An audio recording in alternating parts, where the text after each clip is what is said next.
Hello, bachcho. Let's read this question. Question says that four situations are given below. An infinitely long wire carrying current, a rectangular loop carrying current, a solenoid of finite length carrying current, a circular loop carrying current. In which of the above cases will the magnetic field produced be like that of a bar magnet? A only, A and C, C only, D only. We have to choose the correct option. आइए बच्चों discuss करते हैं की concept. तो की concept में बच्चों हम डिस्कस करने जा रहे हैं बार मैग्नेट। तो बार मैग्नेट जो होता है वो क्या होता है, इसी चीज को सबसे पहले हम समझेंगे। तो बार मैग्नेट की डेफिनेशन हम आपको बता दें कि a bar magnet is a rectangular piece of an object made up of iron,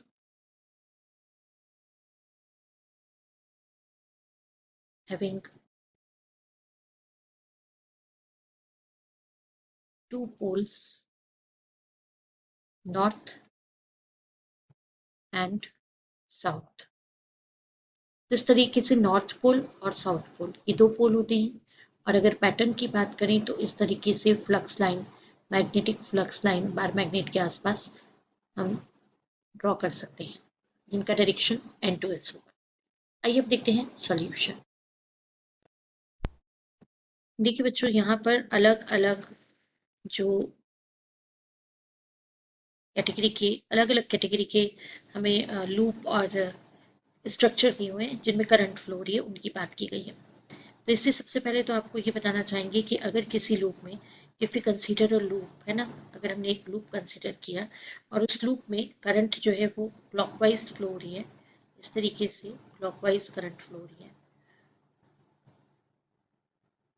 तो it behaves like S pole, south पोल।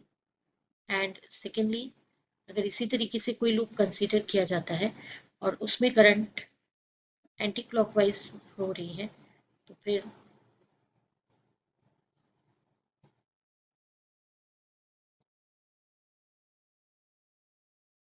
उस कंडीशन में एन पोल यहाँ पे जनरेट होगा। मतलब इस बेसिंग पर, लूप की इस बेसिंग पर जहाँ पर क्लॉकवाइज करंट है साउथ पोल, और लूप की इस बेसिंग पर जहाँ पे एंटी क्लॉकवाइज करंट है वहाँ पे एन पोल जनरेट होगा। आइए अब देखते हैं सॉल्यूशन में आगे स्ट्रक्चर जो यहाँ पे गिवन है। देखिए अलग अलग स्ट्रक्चर को हमने बनाया है। सबसे पहले तो हम बार मैग्नेट को लेकर के चलेंगे कि बार मैग्नेट इस तरह से डिज़ाइन किया जाता है, एक बार के शेप का होता है और उसकी मैग्नेटिक फील्ड का स्ट्रक्चर या अपीयरेंस कुछ इस तरह से होता है। जैसे कि हमने यहाँ बताया कि एन पोल से फ्लक्स लाइंस जो है वो आकर के और एस पोल तक ऐसे आउटवर्ड और इनवर्ट जाती हैं। तो एन पोल से तो आउटवर्ड जाती हैं और एस पोल पे ये इन्वर्ट हो जाती हैं। अब हम बात कर लेते हैं इस स्ट्रक्चर की, जो कि ये सोलेनॉइड का स्ट्रक्चर है। एक पर्टिकुलर सिलेंड्रिकल स्ट्रक्चर पर हमने कंडक्टिंग करंट को रैप कर दिया है और इसमें करंट फ्लो की है इस बैटरी की हेल्प से। करंट की डायरेक्शन के अकॉर्डिंगली यहाँ पे हमने आपको बताया कि जिस लूप पे एंटी क्लॉकवाइज हो वहाँ पे नॉर्थ पोल और जहाँ पे क्लॉकवाइज हो वहाँ पे उस फेसिंग पे साउथ पोल जनरेट होता है। तो ये एक बार मैग्नेट की तरह बिहेव करता है। तो this one is bar magnet, just equivalent to or like a bar magnet। अगर हम बात करें स्ट्रेट वायर की, तो स्ट्रेट वायर के आसपास सर्कुलर लूप के फॉर्म में जनरेट होता है मैग्नेटिज्म, तो ये बार मैग्नेट नहीं है। और अगर मैं बात करूँ सर्कुलर लूप की, तो सर्कुलर लूप में जो स्ट्रक्चर है वो जहाँ पे वायर होता है वहाँ पे तो सर्कुलर फॉर्म में जो मैग्नेटिक फ्लक्स लाइन्स है वो डेवलप होती हैं।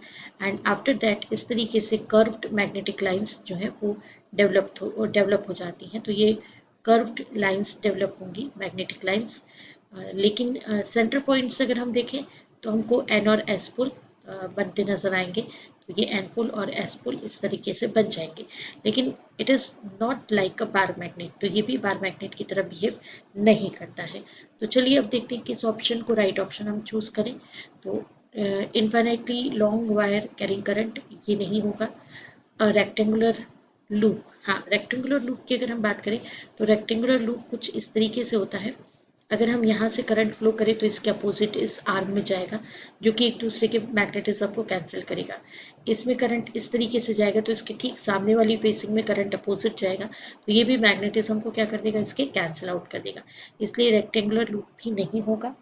देन आफ्टर दैट सोलेनॉइड, तो yes it is, and circular loop तो नहीं, ये नहीं हो सकता।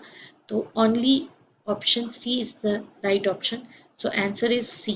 I hope you understood it well. Best of luck. Thank you.